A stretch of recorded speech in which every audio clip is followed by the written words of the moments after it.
Hello and welcome back to episode 40 of Heroic Stats and Any Heroics podcast. You will have been lost in a time loop because apparently there wasn't a podcast out last week, which is totally incorrect. The universe just stopped. Short answer is that we were all quite ill and didn't really want to do a podcast last week for various reasons. I would just like to say a shout out to a couple of people on the GBHL Facebook group who inquired after our well-being. It was very nice to see. There was a little post from one of our listeners. I got a few DMs, so big shout out to Will Johnson. It was very nice of people to drop us a message, and also Nathan Died, who dropped a post on the GBHL. It was very sweet. We are all alive, as far as I'm aware, and yeah, no, we're doing good. We're better mostly. If you are new here, you're wondering why I've just rambled about the fact that we missed a podcast week. This is episode 40, so go and listen to the previous 39. My name's Stephen. I am the captain of Any Heroics, where we choose our captain based on their ability to drag out a joke until it is really dead and then beat it to death even further. I am joined, as almost always, by Mr. Dave Farmer, mustache twiddling extraordinaire, and the incredibly handsome, and some would say like my father because he can actually grow facial hair, Mr. Matthew Light Barnett. Hello. Good evening. Welcome back. It's been a while since we've had another white man on our white man podcast. You can just say podcast, Stephen. Yeah, we can just call it a podcast, to be fair. We did have a woman on once, so you know, there's the diversity. Matt. And an Irishman. Oh, and an Irishman, that is true. Wow. And a Polishman. Yeah, all the kinds of people available. Matt, we haven't seen you in a while at a tournament. What's going on? Yeah, I took a bit of a sort of summer hiatus. There was a period earlier in the year, it felt sort of pre-summer, where lots of the tournaments all sort of fell over, 100-point tournaments fell in a sort of small gap, and then I couldn't do the next two, and then all of a sudden you've not played any in like 3 months. But I managed to get a ticket for Lord of the Imps at the last minute, and unfortunately wasn't successful in preventing my teammate Jake Rawson from winning the 100 points and assisting Dave, my long-time Middle-earth SBG friend, which was somewhat disappointing, but alas. Whoa, Matt, spoilers for later on in the podcast. Oh, sorry. Yes, you didn't record last week. Just bleep that. Bleep. For those of you who aren't aware, Matt is a very experienced tournament player. He's well known for a few things. Number one, Easterlings and efficiency. Number two, dropping out of events if he can't podium. And number three, being the master of Middle-earth, having won at the UK Masters earlier this year. Yeah, the not leaving tournaments thing. So my teammates made me promise that I would play tournaments all the way till the end, because it was, they said, causing them grief. So at the City of Steel event, I promised I would play all the way through to the end, and I did, and then I think I came third, something like that. You were fourth. Fourth, thank you. I know you were fourth because I finished. You were third. You were third. Both Yes. trophies by like Yes. 1 EP, I think. Yes, I remember. Despite you clobbering me that tournament in game 2, I think it was. Yeah, and then following my promise not to leave, someone pointed out to me, I can't remember who it was. I think it was Ali King actually, who was running that event. Said that the tournaments I do badly at and then drop out and bail are always the ones I drive myself to. And if I get driven, I tend to do quite well because I can't run away. So I started making sure I got lifts to tournaments. And essentially, since I promised them that I would stop dropping out of tournaments, I've only lost 2 games. And that was in about April. So it's like being an alcoholic, isn't it, Matt? If you don't put yourself in the bar, you can't keep drinking, you know? Yeah, and also the way I see it is that I'm married and I really like my wife, and so like the bar of like how nice a time I'll have if I leave a tournament after the first day, just like hanging out watching Netflix and eating a Sunday lunch, it's just like I have the best time. So if I'm not having the best time, and anyone who's played me knows that I'm not particularly pleasant to play against, especially if I'm having a really bad weekend. So you can see footage of Matt being a very Of a very normal and standard top table gamer. I was defending Your Honor a couple of weekends ago because some random YouTubers were getting feisty, and I was like, no, he's just calling the T over in this situation is a perfectly normal behavior. That's not, nothing wrong Yeah, here. there were some unfortunate moments that are just a big part of SBG. Like, there were a number of combats on a terrain piece, which got knocked quite substantially by one of the players. And then later on in the turn, the player that had knocked the terrain piece was like, "Well, all these models are trapped," and it's like, yeah. I mean, are they? Were they? Like, and I'm also just like quite a big benefit of the doubt person on everything when I'm playing, because I think the game just goes a lot easier that way. But well, Quite and a I hot also take. learned a new rule, so turns out I Yes, just like didn't know the rules at all on turns out making that way. But we can always learn things. yeah, You did have quite a hot take earlier today, which is that you like your wife. That's I know Oh, it's he was not okay. boomer humor, is it? no, Sadly, there's no boomer humor. no, no. Love SBG, love Lord of the Rings, love Carlin, ate the wife. The classic. Um, but I'm from being hopeless incels who hate their other halves because that's not us. We all have very loving partners who are wonderful people, and we may or may not be sat next to holding a large knife. Send help. It's time to go through the events from not the most recent weekend, because first we've got to talk about our lovely sponsors, Seven City Collectibles. Gosh, you can tell I haven't done this in a while, can't you? Stock It's is been a all your favorite whole week. systems. It's been a whole extra week. Thousands of secondhand items for TCGs and minis. Go check out their website for what they've got. They've got John's old stuff. At some point, they'll have my old stuff.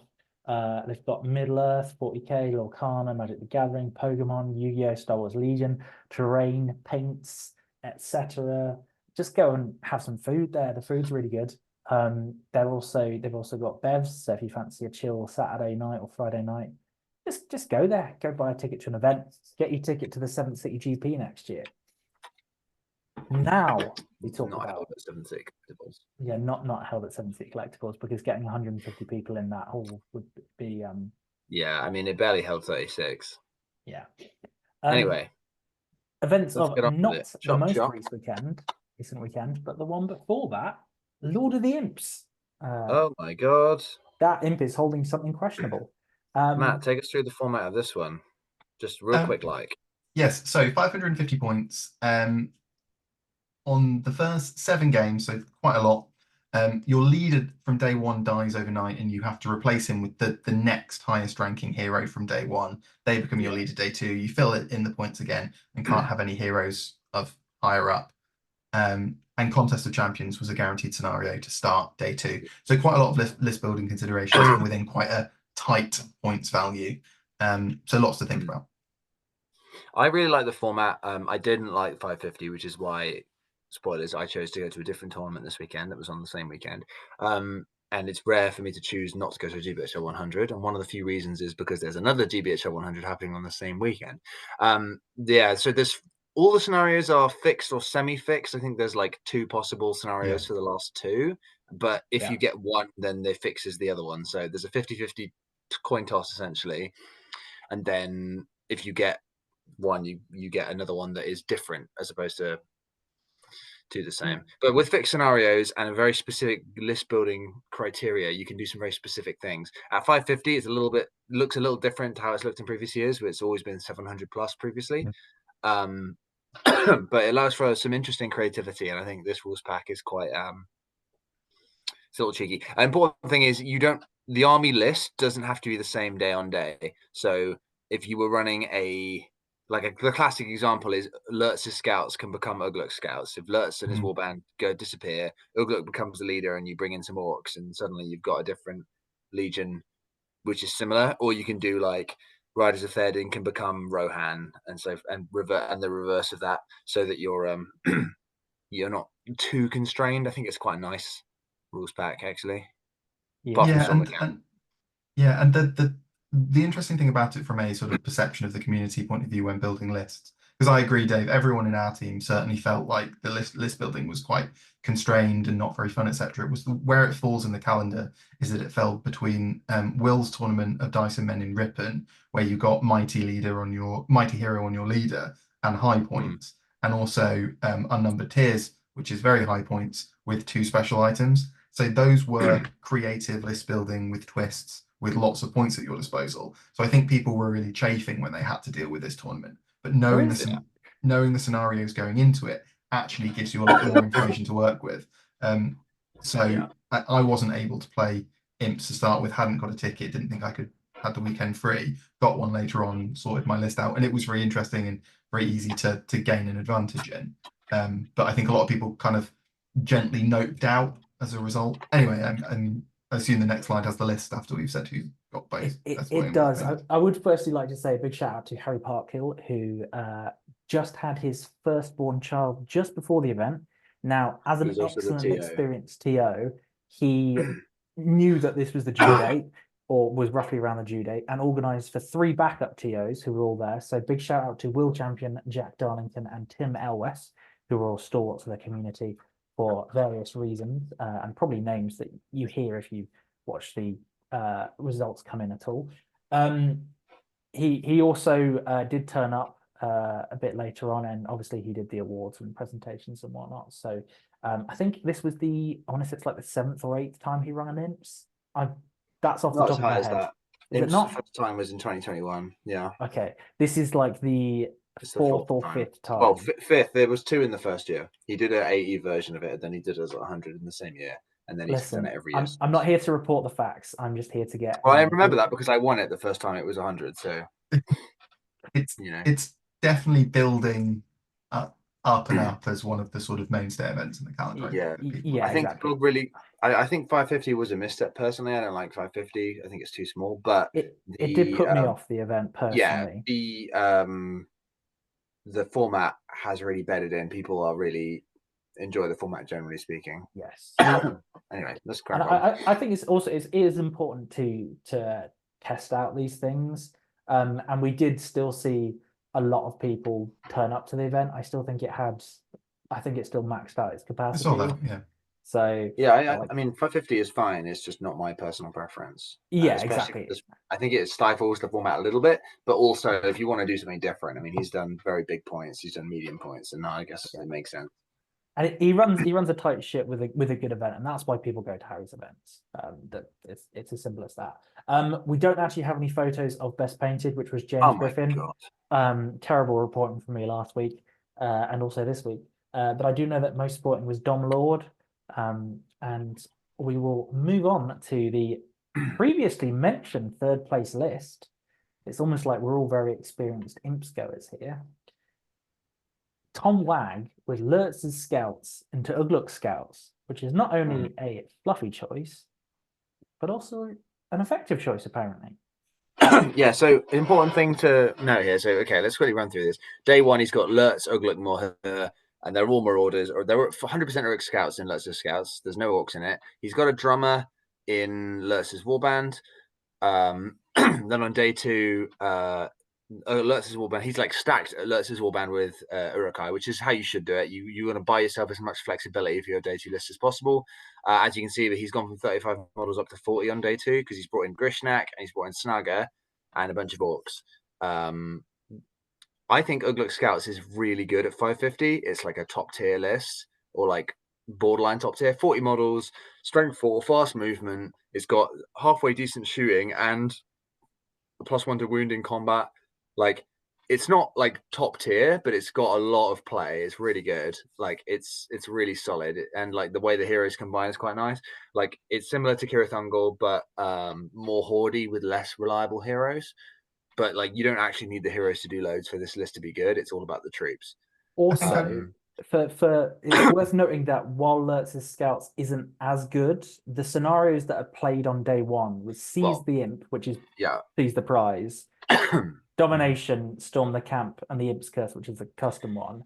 Storm the Camp and Seize the Imp. If you've got a list that can move as quickly as this list can, you are doing quite well. You put yourself on the right foot to do well at the event.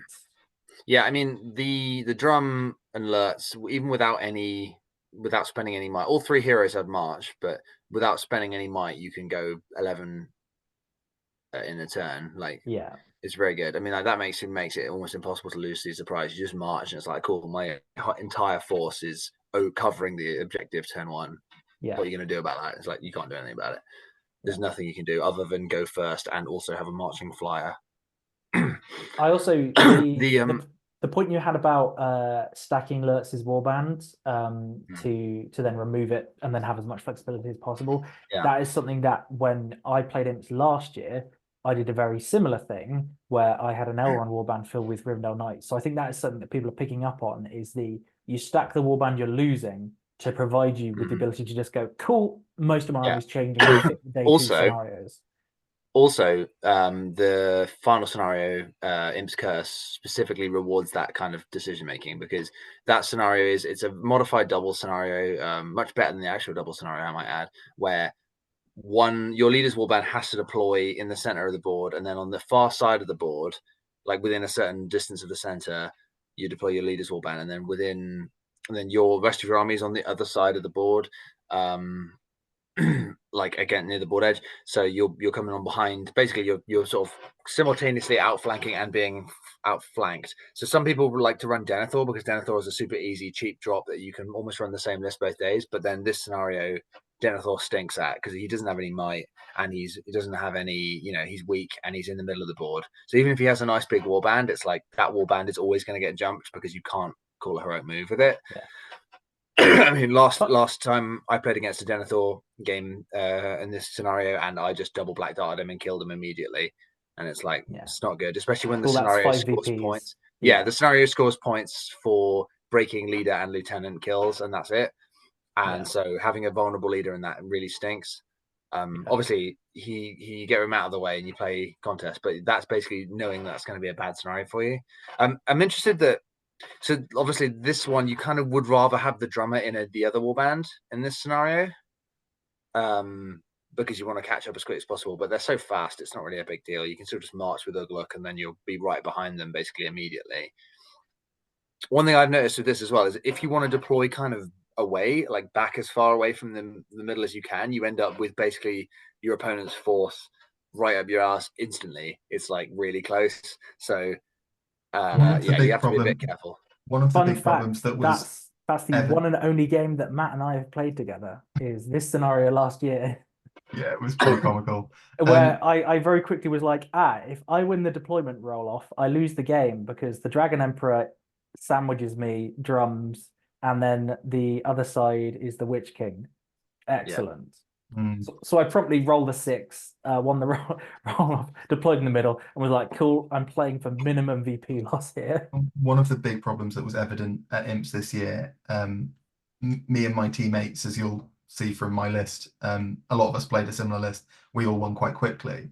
One of the things that was really evident was that people weren't well enough aware in the rules pack that the deployment for this scenario was modified, so that you have to deploy within 10 inches of the center point, because you walked past so many games where it was clear that they hadn't done that. They deployed on opposite sides, walked around their armies, and then essentially just played weird sort of assassination to the death.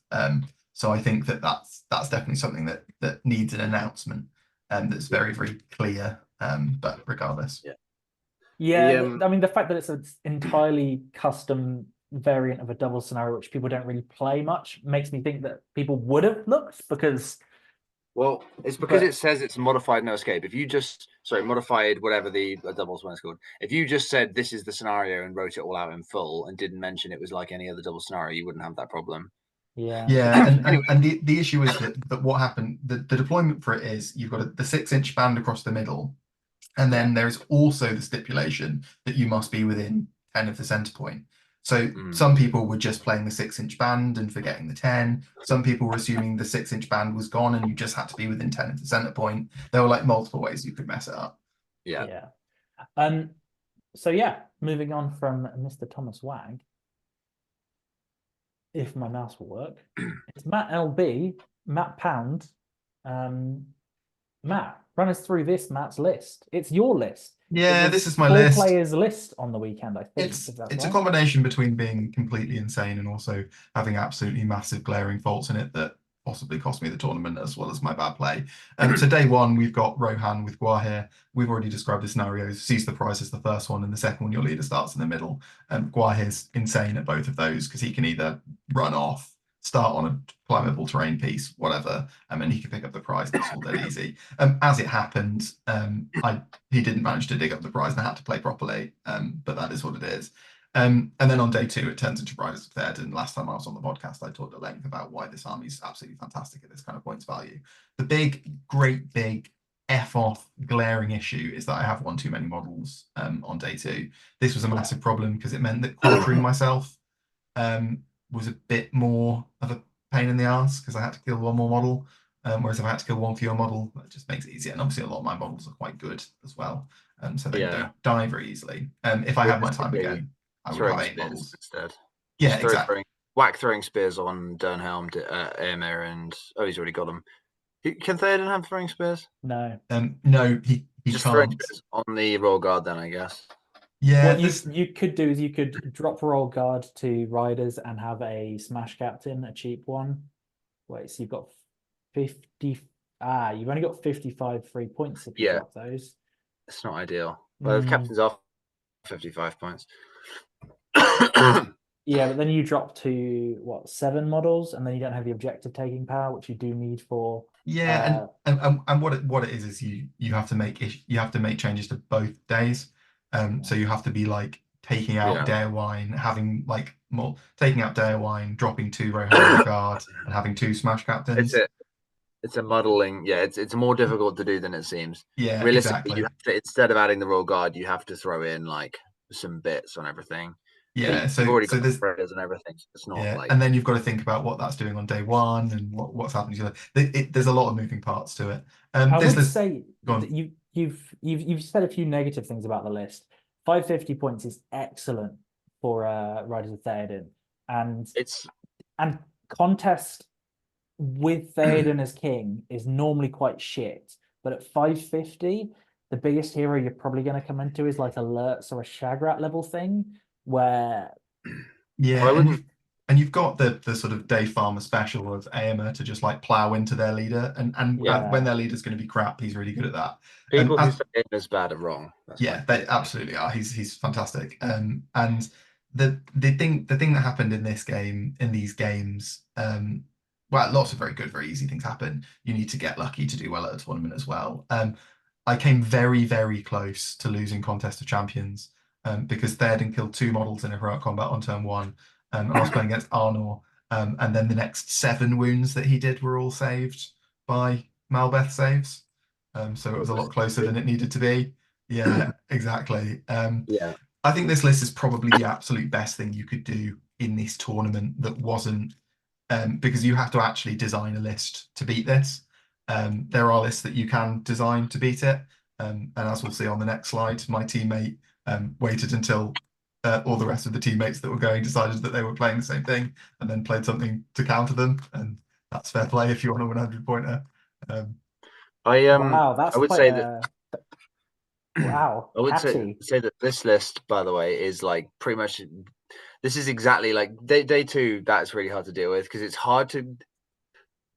Basically, people have learned about this over the years that you need to build backwards. You have to have a strong day 2, and then you have to figure out how to have a playable day 1 because day 1 is also easier game. So you'll get your day 2 theoretically anyway. Your day 2 list has to be as strong as it can be, which means you have to plan how to fall into something like that.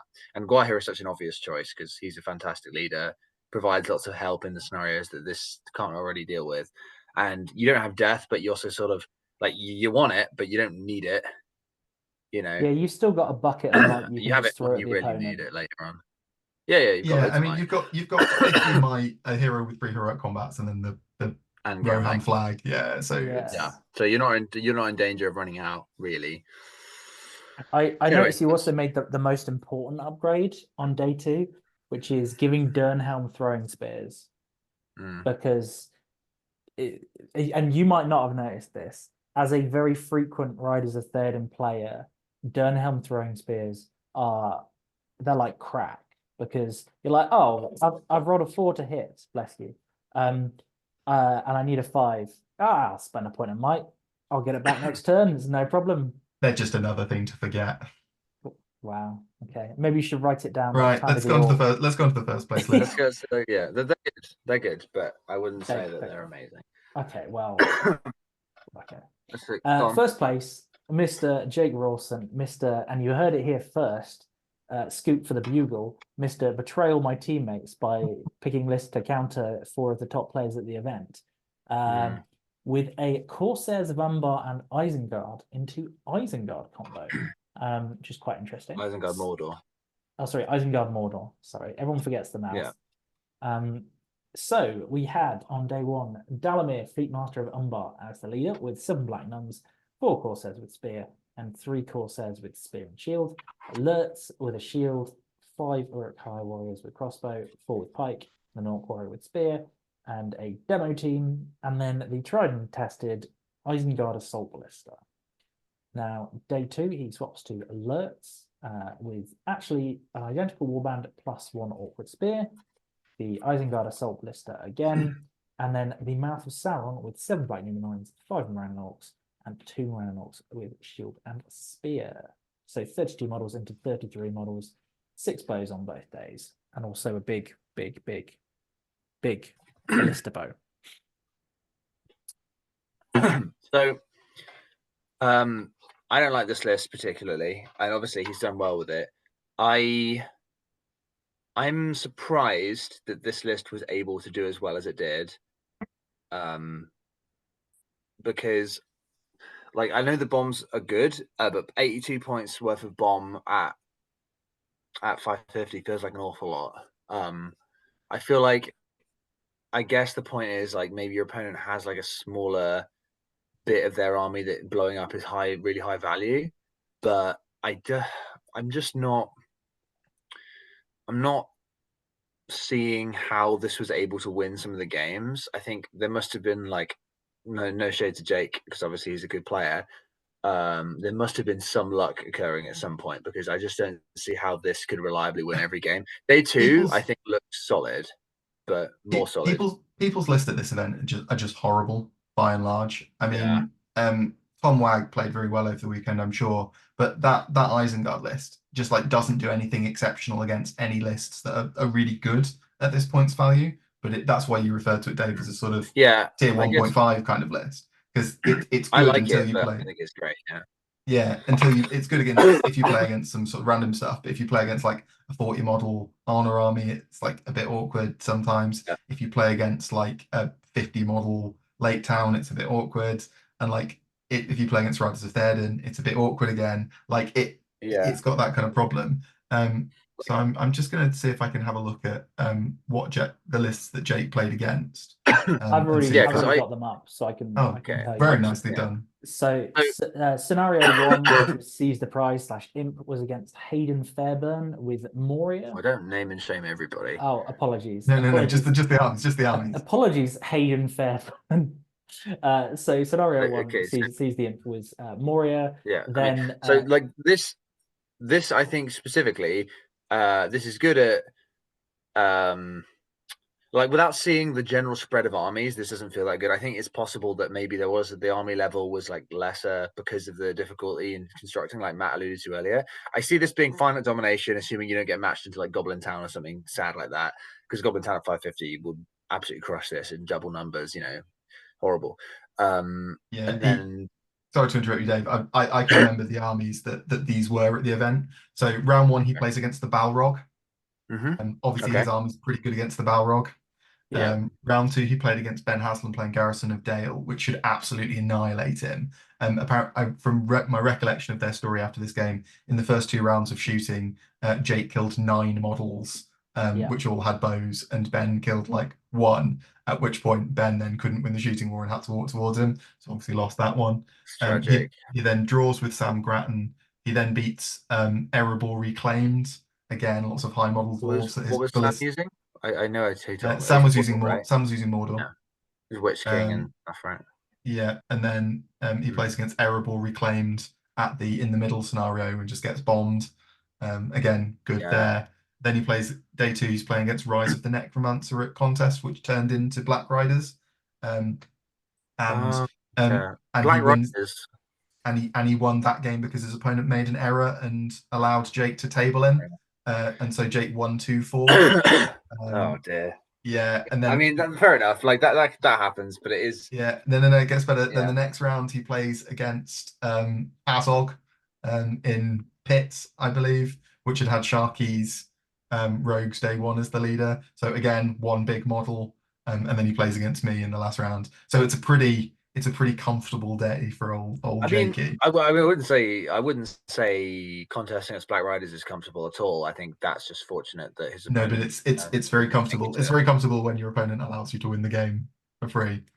Well, I mean, listen, like I stand by what I said in that I don't think this is a top tier list, but at the same time, like actually writing top tier lists in this specific format is quite difficult. Like if I'd been given the mission of writing a list that I was going to take myself, it would almost certainly have ended up looking either identical to what you did, Matt, because we think about this points level in the same way, or something boring and a bit like what Sam Grattan ran, like Mordor into Mordor, like And I think that but probably solid-ish kind of is what I would have ended up with, I reckon. Your list could have been more boring because Ben Haslam, bless his soul, lovely guy. He went Garrison of Dale, led by oh god, I've forgotten the Windlance guy. Brand. Into just pure captains and bows. No, sorry, it was Girion into just pure captains and bows. Oh, I mean, that was it. Fair, I'm gutted for him that he lost the shooting war to this because obviously there's a ballista, but like you shouldn't like. I think Garrison Dale 550 is basically its most powerful level, and with Girion and 2 bow captains, you can have like 16 bows plus 3 call shots. A heroic shoot. You should just absolutely dominate that shooting war, and the fact that he doesn't is very sad for him and for me because I wanted Jake to lose. But well done to Jake for winning this because this list I think is so at best. Although it does have good tools, so if you get given the opportunity, you can punish. Yeah, and the other thing is, this is how he did it, really. And that's the thing. If you get a good matchup with a list like this, it's almost impossible to lose because, like you say, you've got the incredibly powerful levers to pull in those matchups, and it gives you the opportunity to have those really good matchups. The bomb is insane, but this has 5 crossbows. Like, how is this winning any shooting wars? Well, it was 2 shooting into D5 Uruks. It's not a given, you know. Strength 3 shooting, mate. Strength 3 shooting. Oh, I forget that Esroth bows, aren't they? They have 3+ shoot value as well. That's essentially like 18 elf bows or 15 or whatever it is into the like that. That is tragic. A tragedy. Anyway, hard luck, Ben. Moving on to another event. Now, this event was actually from the most recent weekend, and I've had a couple of people send me results. Mr. David Rees, thank you for sending me the Scottish Team Championship results. We did not have time or space to fit them in. I will do them next week, I promise. This was an event sent through by frequent commenter, big time fan, Mr. Will Johnson. It was Terror in West Allotment, which was a GBHL 80. We don't normally cover those. However, you'll see why we covered it. This is I read the rules pack for this one, and there was one piece of war gear that especially stood out to me, which I'm sure you guys will establish quickly soon. It was a 666 point spooky themed event, hosted in a location called West Allotment, which is a town. Also, the name of like the place where you make your vegetables. Okay. There were no legendary legions, there were no legendary heroes, and no red alliances. The scenarios were modified seas, modified storm, and modified supplies, with nighttime rules kicking in from game 2 to game 3. The nighttime rules also went down to 8 inches on game 3. Goblins eating good then. Yeah, goblins eating good. All good heroes were fearless, and all evil heroes caused terror. And best painted was Jamie Ilano, I do apologize, who also won most sporting. So well done for the double hobby awards. Paint sport. Good job. He's the most sporting paint man. As a result, he gets to paint the lines on his local football pitch. Yes. For being a painted sportsman. Or design the new GBHL logo or something like that. I don't know. We do actually have some hobby pictures of Mr. Ilano's list. He won most sporting with with an Angmar list, which is pretty spoopy, but also it's pretty low on numbers as far as I can tell. It must be the tainted, I possibly believe, the drummer lake if he's a mad lad. yeah, if he's an absolute giga chad with the Drummer Lake, then I highly rate it. But yeah, big shout out, okay. Jamie. Third place list, Mr. Callum Rutter with a Wild Men of Druidan and Rohan list. Gunbriggan, 12 Ways as Warriors. Elfhelm with a bunch of dudes with throwing spears. Durnhelm with some dudes with throwing spears. And Gamling with a bunch of dudes with throwing spears. There's a theme to this event. Turns out when there's nighttime rules in effect. Yeah, 8-inch range is like, all right, throwing spears. Blowpipes and throwing spears, mate. Yeah. Also, it's nice to see Woes is getting a little run out. Callum Rutter obviously read the brief, didn't he? Knew what the rules pack was, executed. Yes. Yeah, he read the recipe and then he cooked. Nice to see Elfhelm getting a day out as well, because Elfhelm with a +1 to wound and a reroll on everything is. I thought for a second he didn't have a strike, but Durnhelm is very, very, very good. It's Green Alliance, clearly thematic as heck. Got some spears in the Woses, because it's not a legendary legion, those throwing spears are for throwing only, thank you very much, and no supporting or else. Stab the opponent with this? I don't. Does have Halath too, so it is a fight 5 army when it comes to it. Yeah. Oh, so it does. I didn't see that. It also gives you a little mic cuddy for well, you already have that in Perry though. Oh, with Halath, you don't really want to be using him for moves just because of how he has to end up in vulnerable positions. Oh, true. You don't want to be using him with the consideration of where you want to move your models. You want to be using him with the consideration of where you need your bubble to be. So, and at 2 wounds, 2 fate, he is especially vulnerable, isn't he? So, I mean, he's reasonable, but what I mean is, if you don't have your, you need to be calling the defense. Really. Yeah, if you call the move and then you get tagged, you can just die, and then it throws away your 5/5. Anyway, it's a good list. Yeah. Solid. Yeah. Moving on to the second place list. Now, I said there was a piece of war gear that really stuck out. Forget about that piece of war gear. Second place was Bethany Taylor with everyone's favorite Easterling hero, not the Dragon Emperor. It's Amdur. Knockoff Rutabi is what I reckon. Wow. Its own brand Rutabi. There is also Rutabi though. There is also Rutabi. Bethany brought Pure Easterlings down 2 points because she's an absolute legend. Didn't want to take one black dragon in the list. Or 2 more pikes. Yeah. So we've got Brawgear with 6 Easterling Warriors with shield and 4 with shield and pike. Amdur, Lord of Blades, got to give him his full title, on an armored horse with 7 cats and 4 Easterling Warriors with bow. And then we've got Rutabi with 5 Dragon Cult Acolytes and 3 Runish Wardrakes. Wow. Pretty cheeky. So I mean, I know what the Runish Wardrakes can do, and it is not a whole lot. For me, assuming they're on a 40 mil base, which is still unconfirmed, I think I would the fact that the Cataphracts on black dragons is spooky as hell to me. That's the spooky thing. It's fight 3 cavalry. They're just gonna bounce off. I mean, the fact that this came second is hilarious to me, because this list is really, I think what you're gonna get overpowered by Amdur and Rutabi and exactly. And a lot of things. I think that's the thing that sticks out to me. They're all Broger and Rutabi are so efficient that they can make Amdur feel good, and also Amdur's rules aren't that bad. He's just very badly pointed. Amdur, when you know there's no enemy heroes of legend around, so there's no Witch Kings. That's true. That's a very good point. There's no Gilgalads or Aragorns to beat the shit out of him. Yeah, that's a really good point. There's 4 pikes in this whole list as well. It's what?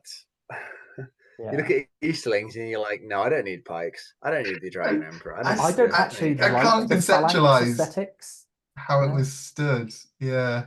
Yeah. I mean, for me, the obvious thing is you drop a Wardrake, have a regular guy, another bowman or something, and then you just make all those Cataphracts black dragons. At least make them black dragons. But I mean, I didn't come second, so what do I know? Yeah, Bethany, you cooked. I'd love to have watched the games. I'd have loved to have watched the games. Yeah, I have to know what this played against. But I mean, it's an 80, so it could almost be anything. Yeah, it could almost be anything. Actually, to be fair, 8-inch range visual means that your cav can just be like, "All right, I'm just going to park 10 inches away. What are you going to do about it? You're going to cry?" And Bang. I think Bethany like clearly has like she's clearly like painted her models and likes the way they look. Because if it were me and these were like these are just the models I wanted to play, I would just be like getting out the Chaos Black and just like slapping it on one single shield and being like, right, there we go, we've got a black dragon, we're at 666 points. Black balloon band on that could, shit, mate. could be dead religious as well and not want to play the number of the beast as the army list. Could make a Yeah, statement. True, Yeah, that's a good point. Resisting the spook. Although using magic when you're resisting the spook seems a bit, it's a bit witchy. Wow. Moving on to Anyway. the first place list, a gentleman who absolutely ate and cooked. Will, big shout out, because I've been messaging Will a lot in the last couple of weeks. So this is for you, Will. You've won a fucking tournament. Well done, mate. It's Will with a hell of a lot of fucking throwing spears. It's a pure Rohan list. Aemir was shield, throwing spears, and horse, or armored horse. 6 Rogal with horse and throwing spears. Gamling with horse and the Rollstand of Rohan with 12 Rohan Rogal with throwing spears. And Elfhelm with horse, 3 Riders of Rohan, and 7 Warriors of Rohan with throwing spear and shield. Damn, that's absolutely villainous. Yeah, I think we probably need to be having a bit of a word about this sort of 80 conduct looking at these top 3 lists. Bethany gets a pass because Bethany is playing a proper 80 list and is in the spirit of 80s. Will and I can't remember the name of the person that came third, I'm terribly sorry. I think need to give themselves a stern talking to about this kind of level of 80. Like if I played this kind of list at a 90 with this kind of rules pack, I'd feel a little bit like I wasn't doing the right thing. To be fair, I mean, like, movement 10 with throwing spears in a thing where you can only see 8 is that's pretty groovy. Also, yeah, as you say, Witch King is pretty unlikely to show up. That's pretty nasty. Yeah, 18 throwing spear royal guard as well. He did say he was looking forward to getting his list ripped apart by Farmer, but I don't think this is quite what he meant. Well, I mean, I'd have Dunhelm over Elfhelm because Dunhelm gives you the might and also another strike. But like, I mean, this is pretty nasty. Like, and to be honest, if all we're going to be doing is if all we're doing is skirmishing, we don't need 125 points of AML. I also will take some credit for him taking this list because he asked me what he thinks will be good, and I said, Screaming Riders are third and with heavy throwing weapons to me. No, never mind. No legendary legions. So you did this to the 80. I might have inspired. I'm sure they came up with the idea on their own, but maybe there was a small amount of my seed that was planted. Sorry, Stephen. If this is the purpose of the Any Heroics podcast, as a regular guest, I'm more than willing to get involved. Any listeners or viewers who are going to an 80 pointer and you've decided that winning is more important than fun, feel free to seek me out on the internet and I will help you write a busted list to attempt to destroy all the people's fun at the 80. Yeah. I mean, for help on finding Matt on the internet, he's Matthew Light-Barnett on Facebook. With a very dashing picture of Matt with his wife behind him looking out of a window in a suit at their wedding photo shoot, I assume. Well done for doing well at this. Yeah, well done, Will. We are, of course, mostly joking. You can take whatever you want to an event, and as long as you play in the right manner, in the right conduct, then you're all good. Are we saying that? I'm not saying that. Stephen and the Any Heroics podcast. Okay, I'm not affiliated with Any Heroics anymore. Okay, well, so if you want to see why Matt disagrees, go check out his game versus Sam Grattan on the Lord of the Imps stream, and you'll understand why he disagrees with having good conduct. You should think about the event. You should think about the event that you're playing and what the players' expectations are that are at it, and you should like cater accordingly. You know, if you're playing a Premiership football match, that's going to be a very different vibe to if you're playing at the local park with the local kids, and you should amend your behavior and therefore army list accordingly. I would agree with you if it was someone like Dave or Jake or yourself turning up to this event with this list. I don't think there's anything wrong with looking at a rules pack going, oh, I think this will work, and then absolutely cooking with a storm of throwing spears. Also, I would like to add the nighttime rules were only in effect game 2 and game 3, and it was only game 3 where it became 8 inches. So, Will, I absolve you of all of your sins.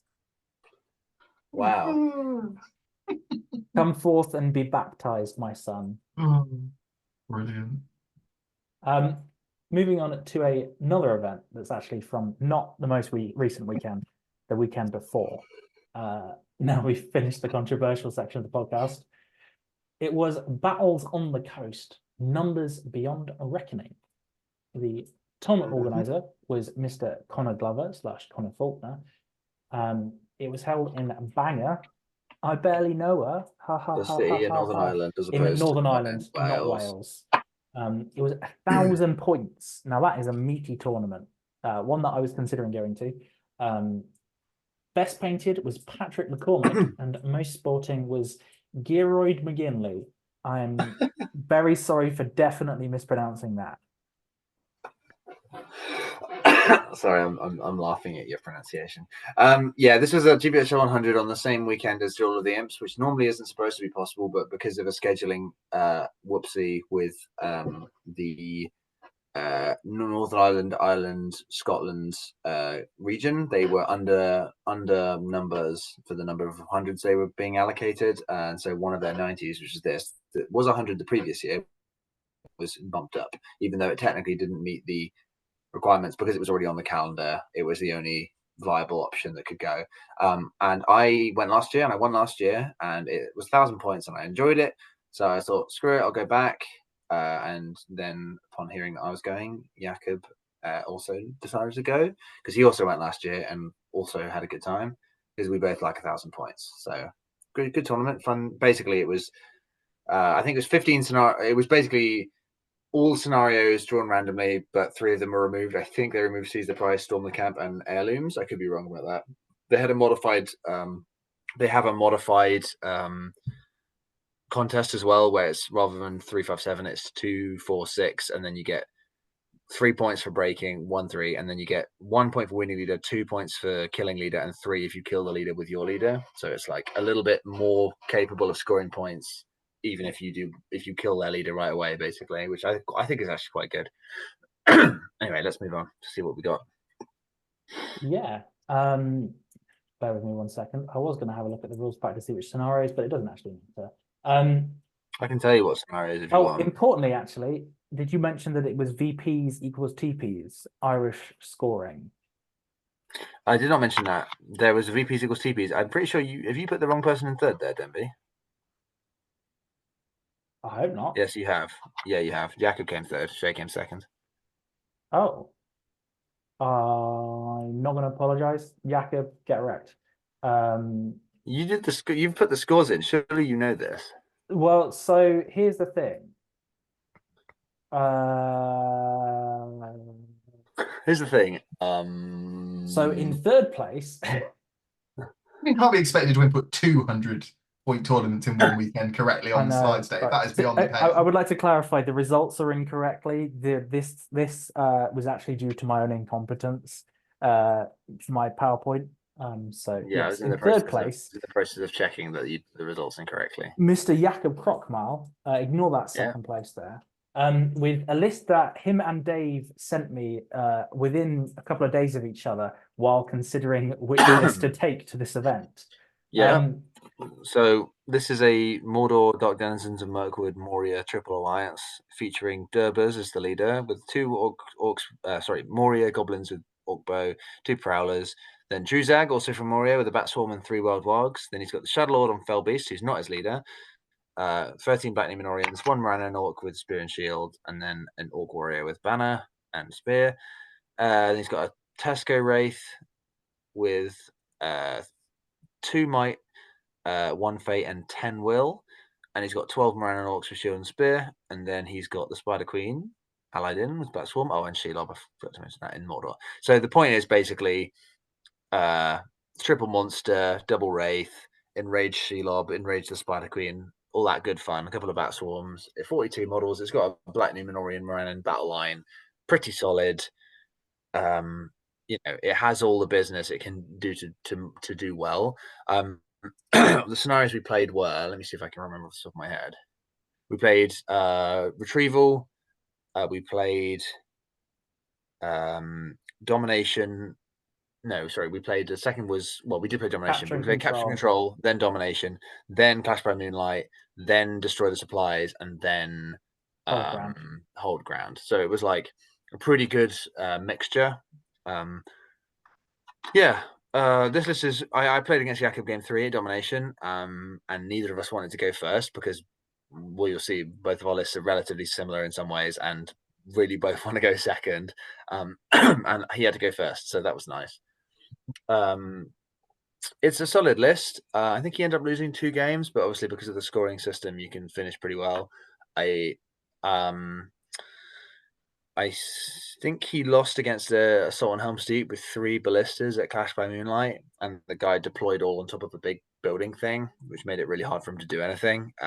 He almost won it, but it's a tough matchup, and his Spider Queen whiffed at the most important moment, as she tends to do. It's a funky list. I mean, I've always said that, like, the main problem I have with this list, by the way, is actually Druzag without rerolls. So in AOL, he gets rerolls. Outside of the Legion, 90 points is an atrociously expensive cost for something that can fail that easily.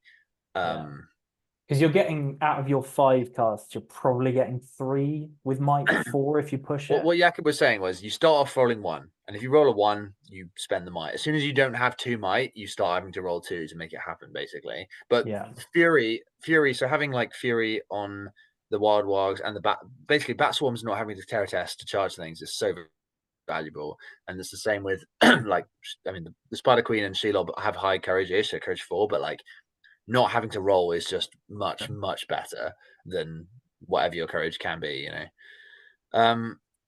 In the end, he won his final game, but because it was whole ground against a Horde army, he wasn't able to win big enough to finish above the person you put into third on this. Who was a name which I'm going to butcher horrifically. His name is Shay. Shay Neil Henry. Shay Henry. Playing at 999 points and 47 models. With a Minister of Fiefdoms alliance. Gandalf the White, the leader, on Shadowfax, with 7 Warriors of Ministereth with shield, 7 Rangers with spear. Then Boromir with horse, shield, and big special flag with 10 Guard of the Phantom Court with shield. A Knight of Ministereth with shield. Then Madril, Captain of Athelion, with 6 Warriors of Ministereth with shield, 6 Rangers of Gondor with spear. Forlong the Big Boned on horse with 6 Axemen of Lossen Ark, 47 models. Like, it's just a load of tin cans with Boromir. Like, he's done pretty well with it. I think he went 4-2 as well. His final game, he was playing against a Murmuk at whole ground, and he was getting pummeled until the final turn. He managed to compel the Murmuk out of the center and won the game, which I did see happen, which is big brain. There's some other fun art lists like kicking around, like Chris Murfitt was using Bjornings, which is 2 bears and 30 Bjornings, which is an absolutely heinous thing to play against if you have any kind of evil battle line, because they absolutely muller you. I had to play him twice, and it was very, very challenging games, but I did win twice, so, you know, take that, Chris. Take that, one of the nicest players to ever play in the league ever. He got my best point, though. It's only fair after I clobbered him twice. But I asked Shay whether he thought Gandalf the White was worth it if he did anything. He was sort of shrugged and was like, nah. And I was like, yeah, that's Gandalf the White for you. Even at 1,000 points, he's disappointing. But like, I mean, this list, the obvious problem with this list is it lacks any big punch. Like, it's got 1 Knight and Boromir and Forlong, and that's it. Like, Axemen have the ability to piercing strike and go 2-handed, but it's not like, without pikes behind them, it's like, okay, so you've got 2 dice with a reroll, one of which is at -1. It's like, Forlong himself is pretty neat, but yeah. Last year I played against him at this tournament, and he had like a triple alliance with Rohan in there as well. I think he had Aemir, Boromir, and then some bits and bobs. He's a lovely guy, and he's clearly done well because he came second. So yeah, good job, Shay. Yeah, well done, Shay.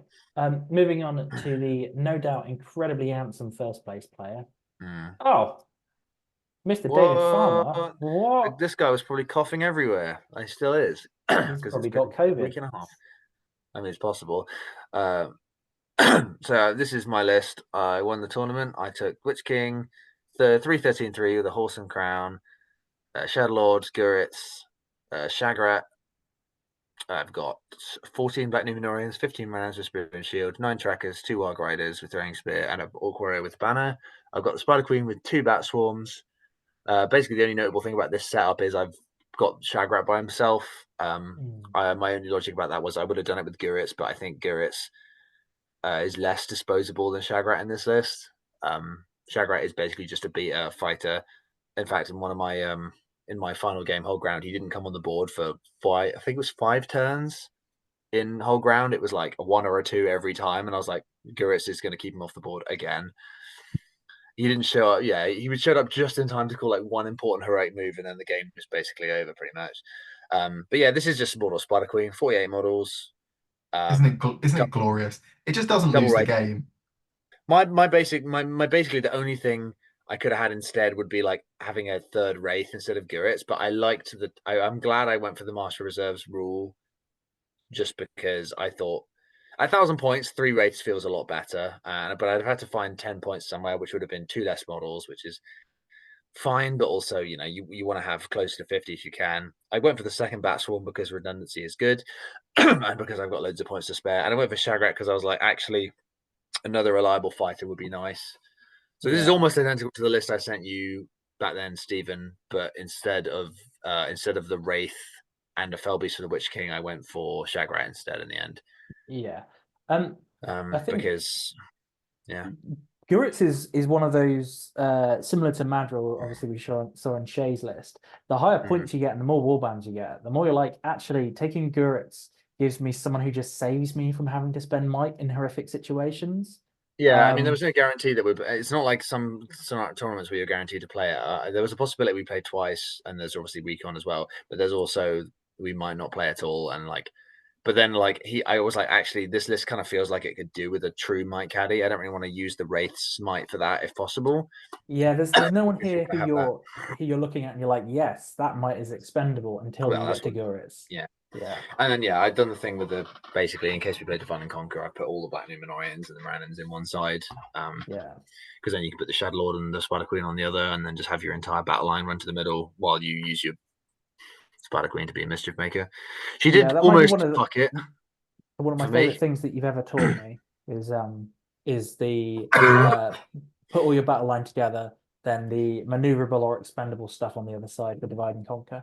Yeah, I mean, that's not always 100% perfect. It depends on the board, but like most boards have at least one corner, which is okay, that you can do that with. So if you don't really have that, that can be frustrating. But if you don't have a good corner, then it's like pretty hard anyway, because you're going to always get there second. But yeah, this list was just, it's great. Spider Queen, I got clairvoyance and managed to predict her one real bad fail, which was when I put her in a position where I had a great hole on Bjorning's game 4 against Clash. Obviously, it's Clash by Moonlight, so if she dies, it's really bad. I'd probably lose the game off of it. And I was like, right, heroic combat, I can go first, knock down all these Bjornings, and I'll heroic combat and strike with Shagrat into these guys, and I'll get a safe extra chance to double kill. And then she then rolls a 3 high on her 4 dice, and I was like, there it is. And I'd been like, should I charge 2 or just 1? I was like, no, I'll just do 1 just in case. And it's like 2 wounds, because obviously Bjorning's absolutely terrifying. In the final game, I was using her. Yeah, well, exactly. Yeah, I charged her in, basically just charged her in. I was like, right, I'm going to win these fights, so it doesn't matter. And then because I was like, I'm not going to ever call her at combat. I'm just going to say, come on then, put 3 in me if you dare, because if you win, you'll kill me. But then if I get a 6, I'll probably kill all of them. Yeah, and that's just value, you see. Yeah. Anyway, yeah, that's what I did, and it worked. So she's great. Love the Spider Queen. Get the most out of her before she sails into the west. Absolutely. Before she goes to Valinor. Exactly. To eat the trees. Yeah. Well done, Dave. Thank you. We'll move on to everyone's favorite section of the podcast. I'm sorry, Will, if you're listening. It's not unnumbered tiers lists. It's the comments. We will actually be doing an unnumbered tiers preview, hopefully, if me and Elliot get our shit together. Oh, right. We had quite a few comments because actually I asked for comments and I said I was going to release the Any Heroics roster for next year if I did get at least 10. So actually the people on the team will be Yeah, so Curtis Hodgson, 6022, which is obviously the lovely Curtis who runs G-Boot. Great roundup of your weekend at G-Boot. Glad you all had a good time. Thanks for coming down. Dave, I suspect Clara will need more than my tutelage if she will ever have a chance to meet you on the tabletop outside of round one. Well done on all your performances and hope to see you soon. My next event, Rolling Dice, will be the GP. Hopefully see you there. Well, we do have tickets. If I'm still playing GBHL events by the time Clara is old enough to attend them, I would love to play against her. Oh. Yeah, I mean that would be an absolute mad turn of events, won't it? But in like 10 years' time, when people who had kids 6 years ago and then dropped out of the scene come back with a doubles partner, that's the new meta. Instead of winning tournaments yourself, have a kid so you can then get them to be the best SBG player ever. Lovely to hear from you again, Curtis, and was lovely to see you, albeit briefly, at G-Boot. There's babies all over the place here. Yeah, I was going to say, the theme of this week is everyone had a baby. Carson Howard says, I was able to relax early this morning after the birth of my second daughter and listen to a wonderful Any Heroics podcast. Well, congratulations, Carson. Congrats, Carson. We'll allow your absence from previous weeks because we had an absence last week. So, yes. I hope you've named your daughter after me. That's the only appropriate thing to do. Meet Milesy says, was a pleasure to play against you, Stephen. Always learning from each event and was defo exciting playing my first 100. Matt, this is the GBHL legend who won back-to-back 90s on one weekend. Glorious. Sage. I know. My personal hero, I might add. Yeah, Miles was actually really fun to play against.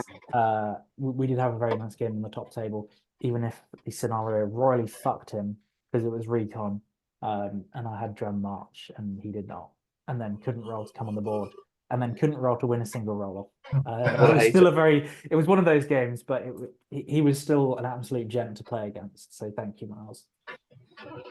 Is anyone getting Miles on their team for next year's GBHL fellowshipy teamsy things? Because if not, they should be locking him down. Yeah, I was going to say, I think he's already in a community of people who. Hang on, I'll see where is that with the one of those London lot. With their Pippin ain't easy and their what's the other one? Fellowship of the Ring Road. Fellowship of the Ring Road. There's one more as well. There's a third one. Alex Foster 5876 says, always listen to these on Spotify while out and about on the road work. Keep them coming. Well, we didn't do a very good job of that last week. Apologies. Can't wait to hear how you all decide the captain next year with a new roster. Ultimately, Any Heroics is a meritocracy for this year, as long as I come first. Beyond that, it'll be me being captain still because some sort of despotic dictatorship situation. Listen, I'll find an excuse to keep myself as captain. Did you leak the roster, or was that a little gag you did there?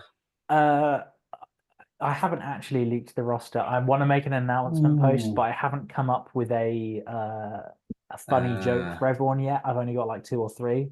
Oh, I know, it's pathetic. Jesus, this guy. Will the new ones be wearing the skin of all of your previous teammates that you've got the long knives out to my childhood friends that I murdered and skinned? They will be wearing their faces. Will Johnson. Hi Will. Love the weekly podcast as always. Also totally agree with the views on tournaments. Bi-weekly. I think you do get some people who treat games like they're getting paid. Well, some events you do get paid, like Berticon that's coming up. There's cash prizes. It's a game at the end of the day, and games are meant to be fun. Okay, Mr. Throwing Spear. This is on your high horse. This is the guy that took 27 throwing spears to an 80-point night fighting tournament. Games are supposed to be fun at the end of the day. Ooh, how much fun? How much fun did your opponents have when you threw 27 throwing spears at the end of the day at that 80? Listen, I've played Will, and he's a proper gent to play against. So Will, I'm sure you've already sent me 23 messages by the time you got to this point of the podcast. Yes, good chat before the game, during, and beers after. Only if you're not driving. That's very responsible of you. Not like other podcasts that drink drive. So, Mr. Farmer, out of the Angmar supplement, what legendary legion do you like the most and why? Wolfpack. I'm agreed with the Wolfpack. I like the Wolfpack most. I'm actually more impressed with the Witch King one than I thought I would be. At 800 points, it's surprisingly tough. But that it is going to have the problem that it basically doesn't have any cracking heroes. Like you get a lot of value because the rates are cheap because you've got the cheaper Witch King and you got the rerolling wraiths. All 3 wraiths was actually surprisingly strong, like triple wraith. But then the problem is you're always going to run into stuff that you can't really deal with. You're going to have to figure out how to win with like 55 orcs kind of thing. Yeah. So actually, that list was good. Wolfpack is the best though because it goes. If you're playing knockdown, howl. If you're playing the Witch King Legendary Legion into something like Dragon Emperor or Dwarves, where the battle line is just so tough and you're not actually reliant on the heroes to do anything. Yeah, although the Dragon Emperor, you do at least get the 5/6 Witch King, which helps quite a lot. Yeah, true. And you can use him as a combat hero because you don't lose will if you win the fight. Obviously, you have to win the fight against the Emperor, but like actually, there's more to it than that. And like, I was impressed by the Triple Wraith when I played against it, way more than I thought I would be. So I might actually try and. I can't be asked because it's just going to disappear again, isn't it? Also, you'd have to play the Tainted and the Dwimmer Lake, so. Tainted's good. Dwimmer Lake's all right. I was more impressed with the Dwimmer Lake than I thought I'd be. He's still all right. Like his rule is a pain in the ass. If they roll a lot of 4+s, you're just like, lol, see you later, all of your stats, you idiot. And it's like, oh, you want to resist my spell, do you? Well, let's see about that. Ha ha ha ha ha. So yeah, it has the potential to be really obnoxious, actually. Which is what's great. Your favorite legendary legion from Angmar supplement? And don't say Army of Arnor because my favorite one is the Birder Legion because I think it's particularly fun for your leader and his warband not to start playing the game until turn 3. I wonder if they'll have to FAQ that for Contest of Champions. I haven't actually read whether the Legion forces you to deploy in scenarios where you must deploy, like Contest. Because theoretically, you must deploy in all scenarios. You know what I mean. Contest is the only one where your leader is required to be on the board. Yeah. Yeah, the fact that the ambushing and when you come on isn't optional, so actually it's just completely unplayable Legion. I also love the idea of someone that takes a pure warband of Birder and Trolls to a tournament, not realizing that it instantly loses you the game because you've got nothing on the board. Well, it doesn't lose you the game. If it hasn't deployed yet, that's not. Listen, that's how war games work. If you've got nothing on the board, you lose the game. Have you not played Recon or Maelstrom? Come on, mate. Yeah, I was going to say, whoever goes first in Recon just loses immediately. Yeah. What a great, no. Anyway. Moving on to there are more to move on to. Oh yeah, there's plenty going on this week. Jamie Banks 2396 says, great video as always. I enjoy these on my drive to work. Well, I hope you're not watching them on your drive to work, but I hope you are listening. Shout out to you, Jamie, especially if you're drinking your morning coffee while you drive. Drinking the morning beer and watching the podcast. No, it's not us that endorse drink driving. I look forward to the new edition and hopefully a change up in the meta, as I want my beloved Amdur to see the battlefield. I've just found Will Champion's shill account. Emperor Legion just embarrasses pure Easterlings. It does. Can confirm. Question, is Facebook the only way to get tickets for events? Looking to go to my first next year, but don't know where to look. That is a really good question. Now, pretty much, yeah. The best place to work out when the events are is actually the GBHL calendar, which is on the GBHL site. But for finding events, just looking for an event near you, the Great British Hobbit League is the best place to go on Facebook because that's where the event pages will be. Yeah, the calendar is a good place to start because it sorts by region, and then theoretically you can search for that event on the GBHL. Well, theoretically, everyone should be linked directly to the calendar as well. Like you should be able to click straight on the event. Matt King has actually made a post saying he's going to be doing that over the next week or two. Jamie, if you are in the central region, one event I would highly recommend you going to, if you're anywhere near Loughborough, is the 2025 7th City Grand Prix. It's going to be absolutely great. Hosted by Will Champion, who's an absolute legend. So you can probably get away with playing some crap. Yeah. Because no one will know what's good yet. And also, Apart from me. it's going to be a tiered day 2. So if you do really poorly in day 1 because you're a new player, no offense, assuming you're going to do poorly just because you're a new player, then you still are playing against people of equivalent level for But the prizes theory in is, day 2. Yeah, you're grouped with people who've done similarly well day 1. Yeah. Yeah. And there So are you're- prizes for each pod as well and stuff. Yeah, exactly. And that's what makes it such a good event, because it's not only good for the people who want to go and get high GBHL points. You're going to then meet a bunch of new people, because also there's going to be evening events and drinks because it's at a hotel. Will's basically booked out most of the venue. There'll be loads of people just hanging out in the bar or outside or whatever throughout the weekend. And then you'll also be playing against people of a similar level to you on day 2. Meeting new people, and it's going to be the nature of the pod system means that you make a lot of new friends as well, if that's something that you're interested in at tournaments, because like you'll be playing in that pod and then talking to those people near each other for the second day. It's pretty cool. What new enemies? Is that Liam Smith I see there? It is Liam Smith. Fat Hobbit Gaming 5292. It says, so many hobbies having babies. Next generation of gamers is safely growing. Congrats to Harry Parkhill and Curtis on their additions to families.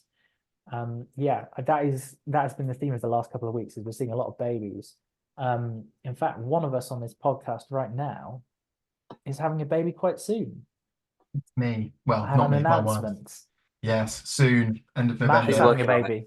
There will be a smaller, tiny human related to me by blood. I'm looking forward to that. Yeah, pretty exciting. What it also means is I'm going to be taking a whacking great month of paternity leave in December, so I'll be well up to speed on the new edition. So when I eventually can play tournaments again, I will be able to correct people on the rules that they're getting wrong. Like backing away, Matt. Long conversations with you about the rules via Messenger. Yeah, long form Messenger chats at strange times, Dave. That's what you've got to look forward to in December. Oh, it's 4:37 in the morning. Who's messaging me? Oh, it's Matt. Okay. Listen, you can feed a baby with one hand and thumb through a book with the other. Just don't get your hands mixed up. You want to start reading to them as early as you possibly can to get into the habit and to like aid in brain development. So it's not unlikely that I will be reading the new Middle-earth SVG rules out loud as part of my reading to baby time. The new generation of super gamers. Liam also says, I really have to get some more of these awesome tournaments. And to be honest, given that it's taken me the entirety of this edition to know how Making Way works, that's pretty impressive. Correct. Did you know them? Did you load the Making Way rule? Making Way move doesn't have to be in a straight line. You can go around corners. As long as it's no more than an inch. Yeah, exactly. You can go in like bendy ways. Crazy. Who knew? You and others, but not me until 2 weeks ago. Liam Smith says, I really have to get to some more of these awesome tournaments. G-Boot, Lord of the Imps, so many good events, and awesome work from Elliot streaming the Imps event rather than playing. Great to see. Yeah, I have to say that was probably the most successful Elliot's ever been at a tournament. Sheesh. I thought it looked pretty good. I haven't had a chance to watch all of it. I basically just scrolled through it to see the argument between Sam and Matt, because I heard someone say it was interesting, and it didn't live up to my expectations. I've seen Matt argue way harder than that. Yeah, it was well tame. I was like, damn, that's pretty polite, to be honest. I think it probably says quite a lot that I already don't remember what that was about. So I've seen Matt argue harder over the fact that I should have written points on a list than he argued in that game. As part of practicing law for a job, you would like to argue, or you're capable of arguing. On a non-flawy note, Elliot did actually do an incredible job with the stream. Like it was all really well done. So if you want to go check out the live stream from Lord of the Imps, go check out the Goms Gamers channel. Elliot put in a hell of a lot of effort. I think he was assisted by Battle Camper in terms of some of the technical bits and like how to do all the overlays and whatnot. But yeah, no, it was really, really, really well done. Quick tip here, Leon, as well. Elliot has 2 T's in his name. Yeah, that Elliot has 2 T's. Our Elliot has 2 L's, and Elliot Harry has 2 L's and 2 T's. Yeah. Love that Osgiliath there will be a test. I will be testing you on There will be a test at the end of the podcast. Love that Osgiliath display board. Took some inspiration from a Mordor army of my own for that one. With that completely different subject, myself and my community gamers are going to see War of the Rohirrim as a group. What are your plans to see the new film? I'll probably see it with my missus, to be honest. If I can drag my other half Mishies. out to see the film, I'll do that. I mean, it's probably going to be She's pretty shaking good. her head. Okay, good. Shaking her head in agreement. If Yeah. I turn my head sideways. All right, let's crack it. Let's crack on. Four Filings Gaming with another list review request says, appreciate the input. I have about 2 weeks before list submissions are due. Well, given that this comment is 12 days old, we might be a little bit late. Quick, get the pod out. Get the pod out. Release it now. I've been practicing with this list for the past week and I've had success with it. Also worth noting that I'll be traveling to a non-magic local meta. Ooh. Please feel free to rip my list apart and tell me it's Pure garbage. Angmar. It's pure Angmar, looks like. Okay. So, all right, I'm seeing a pretty big Witch King, a Tainted on horse, Barrow White. So this isn't the Rise of the Witch King Legion because he's paid for his crown. I mean, if you're building it like this, I'd almost be tempted to say you should run that instead. Throw the Shadow Rudar in there instead of one of the Barrow Whites. Good with the money you save on your Witch King crown. 40 models is fairly slim, but at 700, that's pretty good. And actually, that triple combo, Shadow Rudar has some extra might for you. So you have 7 might, which is fine. And you can whack the you can whack those sometimes channeled Drain Courageous, sometimes channeled Wither, sometimes channeled Sap Will, which I think is his best spell, the Shadow. And then you've got double Wraiths to cause mischief. I personally, I wouldn't have a Barrow White as well as that. I'd have a Orc Captain for March, but I'm a slut for March. That's just the way it is. Also, save yourself 5 points. Don't necessarily take the shield on the captain because you want him there to march and to charge in on transfix stuff and kill it. Have him on foot or on a warg, but don't bother with the shield. Other than that, I personally don't rate the 200 weapons on the Orc Warriors as well. But you're already struggling to win the fights, but yeah, it looks all right. It's a bit low on numbers if you're doing this kind of Orc spam, but it's all right. It's fine. If you're playing in a big hero, low magic local meta, then I mean, like that's an egregiously huge amount of magic to bully them with, so you should be fine. If you're playing into a lot of like Aragorns and Gilgalads and whatnot, if they have 1 or 2 big models, it's like, sorry, mate. Yeah, that was the wrong thing to do. Yeah. Moving on. The Christ He Second says, thanks for the detailed answer. Just to make sure you have enough questions for this week. Number 1, where are the new trolls, FFS? We are the new trolls. We're doing a lot of trolling. Haha. What are everyone's main hopes for the new edition? Main hopes for the new edition are I want more lists to be viable. I don't care what's good. I just want there to be a nice variety of things that are playable, and it's cool. It'd be cool if that's thematic as well. But personally, I don't give a shit about the theme. I just want there to be a lot of different play styles. If it comes down to every army feeling the same, I'm going to be very disappointed. I want them to feel a bit different, which means that the worry I have with what we've gleaned so far of like the likely nixing of the Allies Matrix means that you could end up with a lot of very samey army lists, which I'm a bit worried about. But I'm hoping we're fine. Fingers crossed. New plastic kits for Rivendell Elves. That's my. I'm hoping for new orcs, to be honest. That'd be pretty cool. I have 2 poses for my swordsman and 2 poses for my bowman, and you can barely tell any of the poses apart. So I'm just going to quickly speed run through these. 800 point list with Thranduil and Dane. If you take Thranduil on foot with the extra sword, the heavy armor, and you take Dane on pig, I assume you mean Survivor's Dane because that wouldn't make any sense otherwise. Oh, sorry, Ironhill's Dane or whatever. If you just run those 2 and you max out their war bands, you have a front line of dwarves with shields, and you have a back line of elves. You have a couple of maybe a goat rider, but a couple of elven cav because they're really good value. You have a spectre. You're not going to have loads of might, but you will have. If you do Iron Hills, you will have a Master of Battle. And you have March in there from Dane, and he's an absolute killing machine. You make Thranduil your leader. Use Dane as an absolute, I wouldn't say glass hammer. He's just a hammer, a very big 2-handed hammer.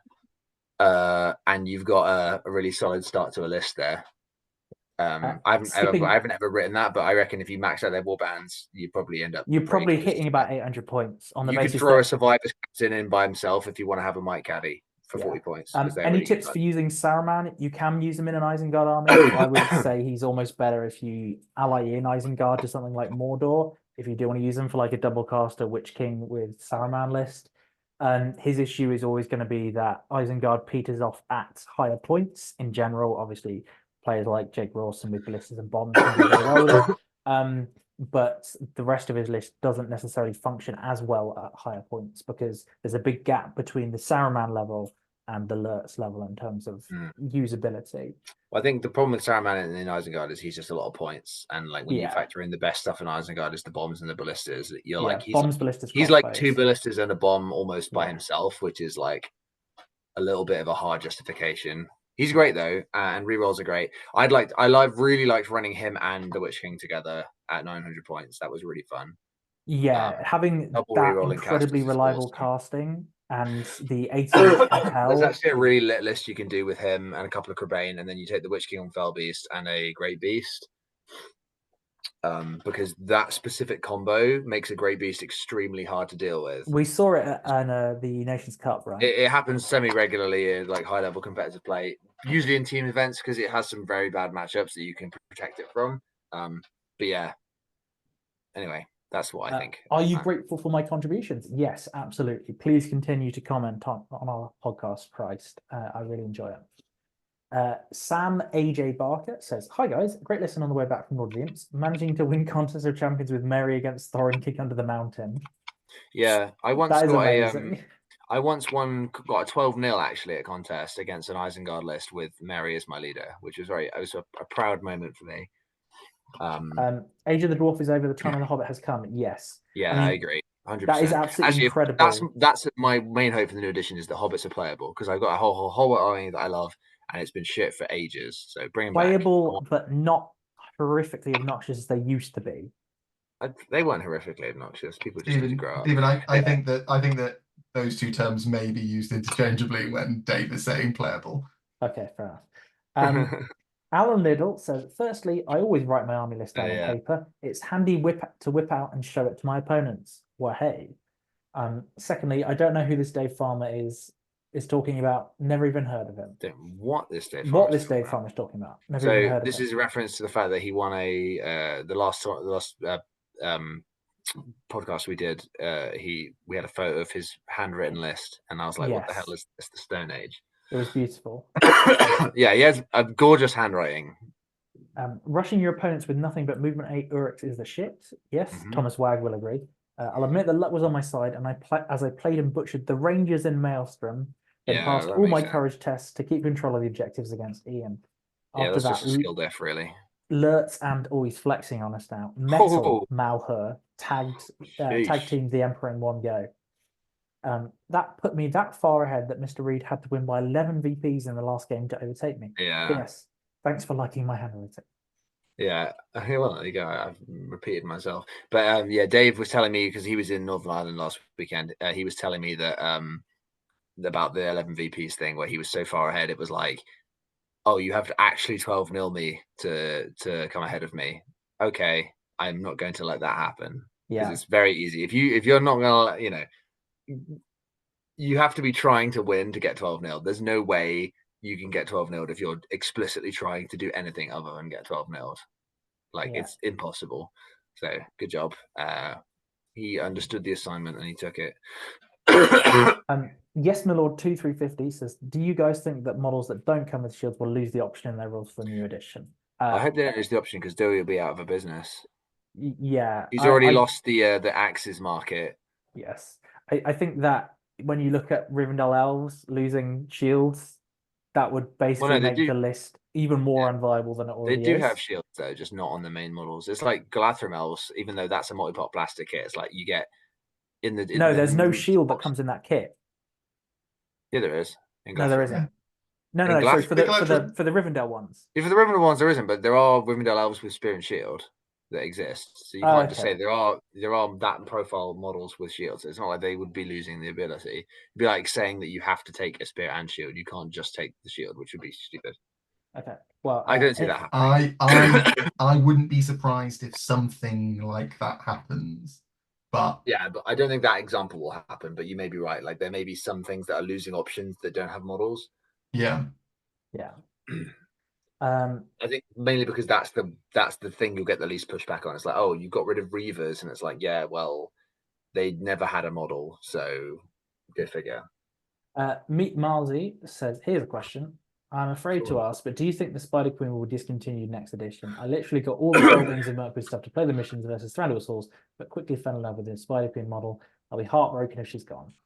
I'm hoping might she'll be the only be first person- playable in pure Do I Foldings. do we believe that Miles fell in love with the model and not the fact that it's Yeah, but that's what I was about to say. busted? The model is gash. The rules are fucking sex. Yeah, there's a Model lot is of there's a lot of suspicious stuff being said on this Any Heroics podcast. I mean, if he's a 2 nights in 1 weekend kind of guy, you gotta. Everyone has to have a love affair with a Spider Queen at some point. You Yeah, might just have to- absolutely. Bearing in The mind rite of that- passage. Bearing in mind that G-Boot was his first GBHL 100, so this He'll is get still an innocent man we're dealing with here. Yeah, so I don't think she's going to get discontinued, but she's probably going to get locked just in the Mirkwood Broom cupboard, which is Yeah. essentially the same thing. If we're lucky, she'll still be usable in the Razgush Legion because that would give us some reason to play that thing. But also, that Legion might be gone as well, so who knows? Yeah, and how on earth is Dewey Evans ever going to win a tournament if that thing's gone? If you can take the Spider Queen alongside a semi-normal army, if it doesn't have magic, it's not that interesting, but it'd still be better than nothing, in my opinion. Yeah. If she's only usable in pure fell beings, you might as well delete the profile because, that's useless outside of scenario play. You need things to win. You need things to win games like armor and might points and banners. Yeah. Yeah. Yeah, exactly. Says, comment. Also, I ran a cheeky good and evil doubles tournament. 800 points counts as historic a few weeks back, and we had some spicy combos come out. River Knights and Mahud Raiders won the event. Wondering what your OP combos would be. Good and evil counts as Green Lions. Yeah, that's pretty cheeky. That's Will runs a mixed doubles event, doesn't he? Yeah, but I mean, I think something along the lines of like Boromir and Fountain Court with Ring Wraith support sounds pretty good to me. Yeah, you could go for some silly battle line combo that's like, I don't know, fight 5 Easterlings backing up a Army of the Dead line. Because you could have a front line of fight 5 Fountain Court, and then you have whack some Morannons behind them. 100 orcs with Galadrim Court Guard behind it. Yeah, that's pretty good. God. With the blinding light support to stop them getting shot. Yeah, exactly. Yeah. You also get a sentinel. Yeah. Suladan starts turning up everywhere for whatever reason. Your backliner also pikes, so you can double up whenever you need to. Yeah, that sounds pretty good actually. Having played this army at the mixed doubles, it was pretty good. Oh, did you win it? Will's won, yeah. Yeah, you won with Greg, didn't you? Yeah. You're good. Your 6-inch banner isn't Suladan either. It's Halbrand, so they're all fearless. Oh God. Yeah. Well, I mean, Halbrand is 115 points with the banner, 125 I think with the horse, which really throws down how cheap Suladan actually is, doesn't it? Considering he has 3 attacks and 3 wounds and a poison sword. Nick Hamilton and March 1560 says also a comment, and Stalk Unseen Terrain says comment. And that's they answered the assignment. That's all the comments. You did give us more than 10 comments. I will be releasing the Any Heroics 2025 the Any Heroics cut. However, I will be making a GBHL post at some point. Damn. I think I was speaking to a few people at Lord of the Imps, and there's lots of teams that are moving around numbers wise, and people who aren't going to play, and people who are going to play more and stuff.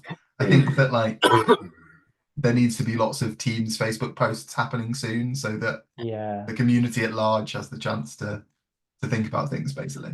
Hype, yeah. All right. That was everything we have to talk about this podcast. I hope you'll allow us to come back into your podcast hearts after having missed an entire week. Again, we do apologize, but life gets in the way sometimes. Health gets in the way, and prioritizing our own well-being is more important than playing the game, allegedly. Thank you everyone for coming on to listen or watch. Remember to comment, like, share, subscribe, support your Hobbit hobby. Go check out 7th City Collectibles. Matt, anything to shout out? It can be literally anything you like. I think probably I'd just shout out Lord of the Imps again. It's a fantastic event. It's fantastically well run. Everyone there was having such a good time from start to finish. And the addition of the stream was really excellent, and I hope that continues well into next year. Yeah, I really like to see streaming something like that pop off. It's something that I was interested in organising, except it's something I would have gone for probably if I'd won the league last year, and maybe I felt less pressure to compete again. But we don't live in that world, so thank you, Yeah. Elliot, for doing Yes. what I couldn't. I thought for a second there, Matt, you were going to shout at your wife, like, shout out Jess, doing a great job growing the baby. You know what? I'll shout out Jess. Shout out Jess like Barnett. You are a She's lovely all right, human you know. She's all and right. a wonderful host, and I'm sure you'll also make a wonderful mother. One of the things you find about gamers is they do tend to all marry well. So Yeah. I'd say your specific gaming group might disagree with that, but Hey, they didn't get married. That's the thing. well, some of them Eh, did. eh. Anyway, before we delve too deep Anyway. into the lore of Nottingham and the Seventh City, thank you everyone for listening, and chitter chitter. Chitter chitter. chitter, chitter.